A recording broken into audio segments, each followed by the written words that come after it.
Salut, je m'appelle Daniel et j'ai 16 ans. Récemment, j'ai essayé de retrouver mes vrais parents, mais j'ai failli terminer en prison. J'ai été sauvé par un miracle et j'aimerais t'en parler. Je vais commencer par le début. Il y a quelques années, j'ai découvert que j'avais été adopté. Et cette découverte était complètement accidentelle. Mon père avait des problèmes de santé et il avait besoin d'une transplantation. Bien sûr, je me suis porté volontaire pour l'aider. Mais j'ai été refusé. Non pas parce que j'étais trop jeune, mais parce que je n'étais pas apparenté à mon père. C'est alors que mes parents m'ont annoncé que j'avais été adopté. C'était un coup dur pour moi, mais nous n'avons pas eu le temps de nous disputer à ce sujet. Mon père avait besoin d'aide, et toute notre attention était dirigée vers la résolution de ce problème. Quand mon père s'est remis et que la situation s'est calmée, j'ai essayé à plusieurs reprises d'entamer une conversation sur mon adoption. Mais mes parents n'arrêtaient pas de dire que cela n'avait pas d'importance, qu'ils m'aimaient, et que mon passé ne signifiait rien. Puis, je me suis mise en colère parce qu'ils m'avaient caché cette information, et notre relation s'est détériorée en raison de nos disputes constantes. En plus, la maladie de papa avait englouti tout l'argent et toute l'énergie dont disposait notre famille, et c'était une période très difficile pour nous. La vie était dure, et mon seul réconfort était mon meilleur pote, Nate. Il était la seule personne honnête avec moi et je pouvais toujours compter sur son aide. Nous avons vécu beaucoup d'aventures ensemble. Nate savait toujours comment s'amuser et il était du genre à rechercher des sensations fortes. Il avait aussi des problèmes avec ses parents, alors nous adorions passer du temps ensemble. Et Nate avait toujours des idées géniales. Par exemple, une fois, il m'a montré comment nous pouvions entrer dans le stade et regarder un match de baseball gratuitement. Bien sûr, ensuite, nous devions fuir les vigiles, mais c'était amusant. On arrivait toujours à semer les mecs de la sécurité, et on adorait se moquer d'eux. Mais une fois, nos délires se sont mal terminés. Nous passions toujours devant ce panneau sur le chemin du retour de l'école. Il y avait la photo d'un homme, avec un grand sourire, qui invitait le passant à voir un dentiste. Cette pub était naze, et on la voyait tous les jours. Un jour, Nate a pensé que ce serait une bonne idée de rendre la photo un peu plus intéressante. Nous avons donc pris des bombes de peinture à aérosol et nous avons commencé à ajouter de petits détails sur la photo. Le travail était fait et il s'est avéré assez réussi. Mais il semble que quelqu'un n'ait pas aimé notre travail et a appelé la police pendant que nous étions en train de vandaliser le panneau. Et cette fois, nous n'avons pas réussi à nous échapper. Heureusement, nous nous en sommes sortis avec une simple amende et nos parents ont dû venir nous chercher. Les parents de Nate étaient très en colère et ils ont commencé à se disputer violemment au poste de police. Ce n'est qu'à ce moment que je n'ai vraiment compris à quel point leur relation était mauvaise. Nate n'aimait pas du tout ses parents parce qu'il était une déception totale pour eux. La conversation avec mes parents fut aussi très désagréable.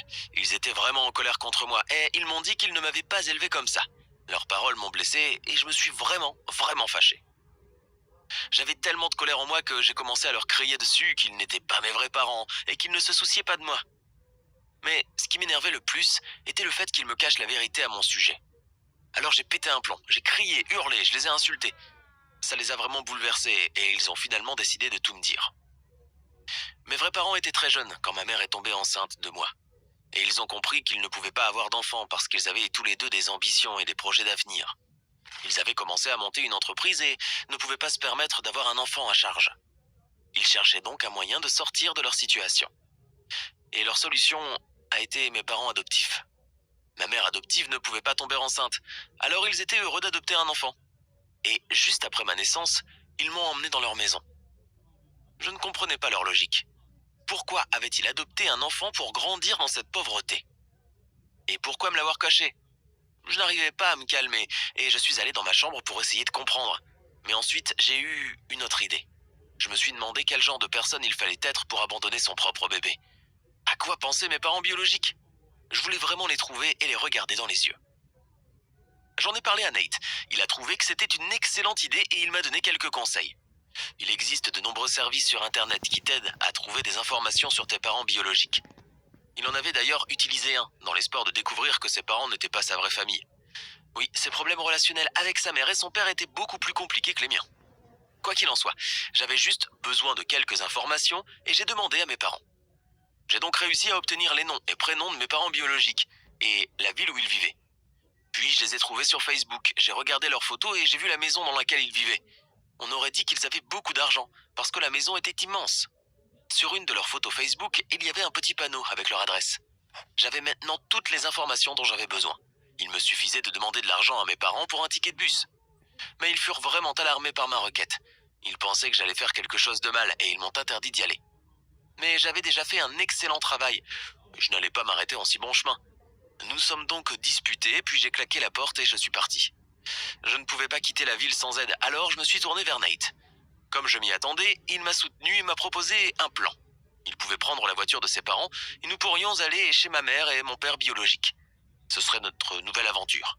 Après une dispute avec les parents de Nate, il a pris la voiture et quelques minutes plus tard, nous étions sur la route. J'étais super emballé et j'imaginais déjà comment j'allais dire à mes parents ce que je pensais d'eux. Nous sommes arrivés dans la soirée. C'était un quartier très chic. Il devait être incroyablement riche. J'étais un peu inquiet et pour être honnête, j'avais peur de sonner à la porte. Mais Nate était là. Il était réconfortant et d'un grand soutien. J'ai sonné et 1 minute plus tard, la porte s'est ouverte. Un homme se tenait devant moi, l'air surpris. Il n'attendait pas d'invité. Puis je me suis présenté et j'ai dit que j'étais venu ici parce que j'étais son fils. Il y a eu un silence gênant pendant un moment. Puis il nous a invités à entrer et à appeler sa femme. La maison avait l'air incroyable à l'intérieur. Je te jure qu'il y avait même une statue massive près de l'escalier. Un troupeau d'éléphants pouvait vivre dans cette maison. Et ça m'a mis en colère. Toute ma vie, j'ai vécu dans une petite maison et je n'avais pas la moindre idée que mes vrais parents étaient si riches. Et en même temps, ils ne se souciaient pas de leur enfant. Alors je leur ai tout dit. Je leur ai crié dessus et je les ai insultés, mais ils sont restés calmes. La seule chose qu'ils ont dite, c'est que malheureusement, ils ne pouvaient pas m'aider. J'étais désespéré et Nate est venu à la rescousse. Il a dit que mes parents devraient me verser une sorte de compensation pour le préjudice moral. Mais ensuite, ils se sont moqués de nous et ont dit que nous devions décamper ou qu'ils appelleraient la police. Nous n'avions pas le choix, il nous fallait simplement partir. J'étais tellement en colère contre eux.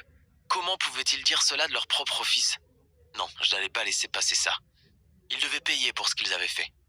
Alors, Nate et moi avons trouvé un plan. On voulait se venger d'eux, et on a décidé d'attendre la nuit. Nous avons eu de la chance parce que quelques heures plus tard, mes parents biologiques ont quitté la maison, sont montés dans leur voiture et sont partis. Nous allions juste détruire un peu leur maison, mais ensuite, Nate a eu l'idée d'essayer d'entrer à l'intérieur et de prendre ce qui me revenait de droit. On s'est bien amusé ce soir-là. On a cassé la fenêtre, on s'est faufilé à l'intérieur et on a commencé à casser tout ce qu'on trouvait. Bam, bam! Il y avait des éclats de verre partout. Puis je suis allé vers la statue et j'ai commencé à la pousser. J'ai presque réussi à la faire tomber, mais ensuite nous avons entendu une sirène. C'était la police. On a tout laissé tomber et on a couru vers la voiture. On a eu une chance folle parce qu'on a réussi à s'échapper avant d'être repérés.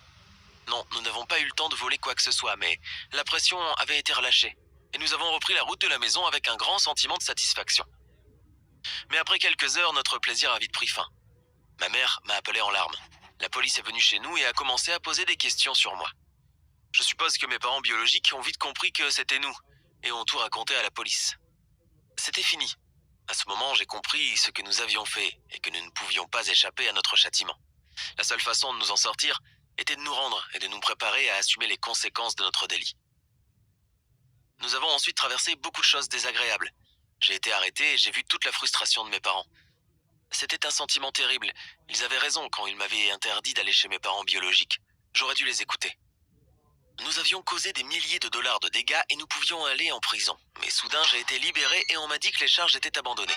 Il s'avère que ma mère et mon père ont réussi à convaincre mes parents biologiques de ne pas porter plainte. Au lieu de cela, ils allaient les dédommager pour la maison et le reste. Et mes parents biologiques ont accepté. Je ne sais pas pourquoi. Peut-être qu'ils se sentaient coupables d'avoir abandonné leur enfant quelque part au fond d'eux-mêmes, et ils ont donc payé leur dette morale de cette façon. Je ne sais pas.